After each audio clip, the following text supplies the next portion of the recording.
최근 중국 부동산 시장의 거품이 꺼지면서 중국이 일본에 잃어버린 10년을 겪을 것이라는 전망이 이어지고 있죠.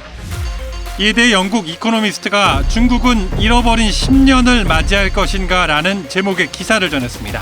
기사의 결론은 중국은 일본과 다르다입니다.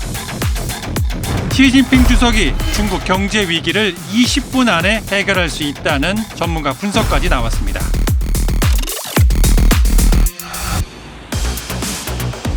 중국에서 부동산 가격 하락과 함께 경제 문제가 부각되면서 많은 이들이 중국이 일본의 길을 가고 있나라는 의문을 제기하고 있습니다. 장기 불황을 겪은 일본이 그랬기 때문입니다.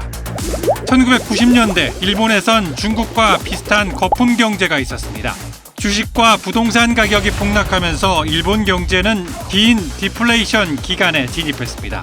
도쿄의 부동산 가격은 10년 넘게 하락했고 기업과 소비자는 부채를 최소화하는 데 집중했습니다. 이 시기를 설명할 때 나오는 용어 바로 대차대조표 불황입니다. 일반적인 경제 불황과는 다른 특별한 형태의 불황을 의미하는데 최대한 쉽게 설명해 보겠습니다.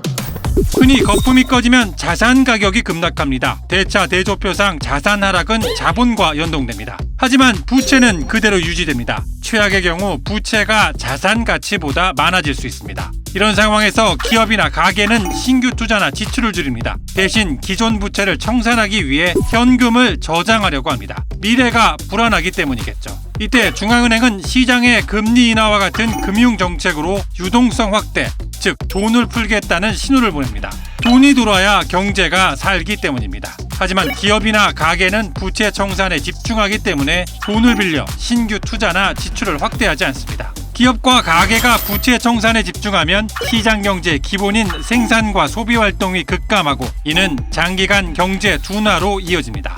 정리하면 일본 기업들이 부채 청산에 집중하면서 생산과 소비 등 경제의 기본 메커니즘 자체가 마비됐다는 분석입니다. 부채를 줄였기 때문에 대차 대조표상으로는 흑자를 기록했지만 돈이 돌지 않으니 기업과 가게 모두 불황을 겪게 되는 것입니다. 당시 부채 최소화에 집중한 일본 기업들의 결정에 대해 전문가들은 집단적 자멸 전략이었다고 표현합니다. 그렇다면 중국의 현재 상황은 어떨까요? 중국 역시 부동산 하락과 함께 이미 대차대조표 불황에 빠졌다고 진단합니다. 일본보다 훨씬 더 많은 부채를 축적한 상황에서 금리 인하에도 불구하고 신용 증가율이 급격히 둔화하고 있기 때문입니다. 반면 개인 저축률은 세계 최고 수준입니다.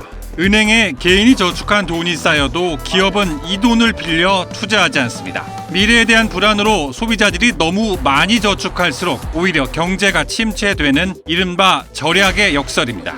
하지만 일본과 중국 사이엔 큰 차이점이 있습니다.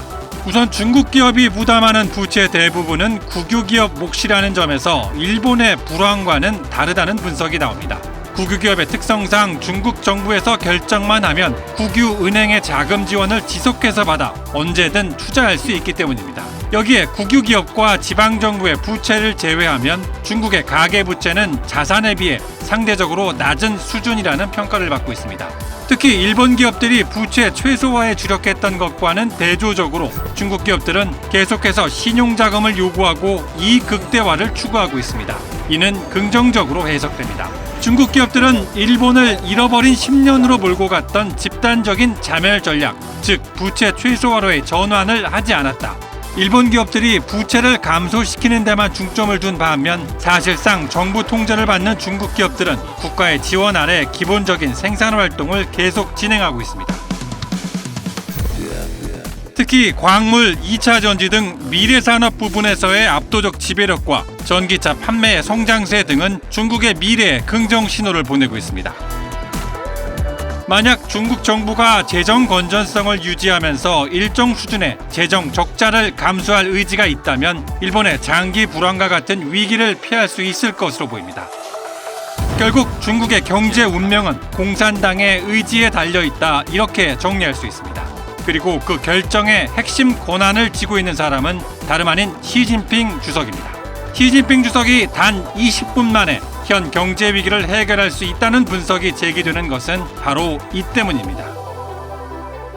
물론 전제 조건이 있습니다. 소비자 지출을 늘리고 민간 기업에 대한 규제와 통제를 지금보다 완화해야 한다는 게 전문가들의 공통된 조언입니다. 민간 부분에 더 많은 자율권을 줘야 한다는 의미입니다. 그런데 적어도 현재로서는 시진핑 주석이 시장에 돈이 돌게 하는 분명한 해답을 선택할 가능성은 거의 없어 보입니다. 이데올로기, 즉 이념 때문입니다.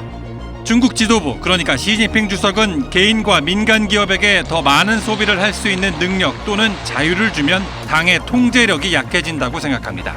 모두가 잘 사는 미래를 위해 지금을 희생해야 한다는 시진핑 주석의 공동부유 철학이 나온 배경입니다.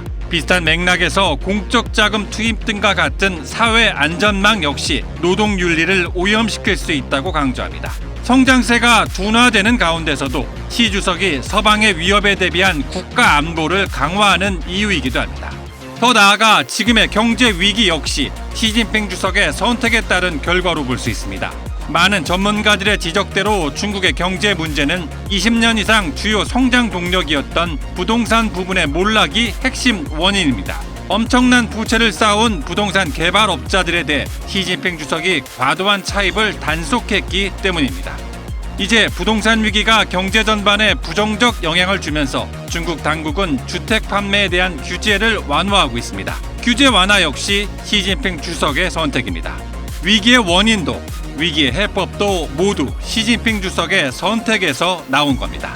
많은 전문가들은 중국이 장기 침체의 위험을 과소평가하고 있으며 이를 피하기 위해 너무 약한 조치를 취하고 있다고 우려합니다. 시진핑 주석이 마주한 지금의 상황에 대해 경제학자 가르시아 에레로는 이렇게 표현합니다. 우리는 시진핑 주석이 너무 강력하다고 비판하지만 아이러니하게도 어떤 면에서는 이 일을 완수하기 위해 시진핑 주석이 더 강력해질 필요가 있습니다.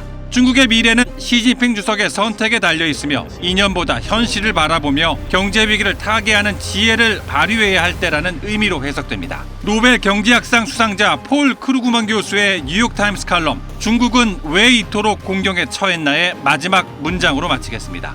중국을 무시해도 될까요? 물론 아닙니다.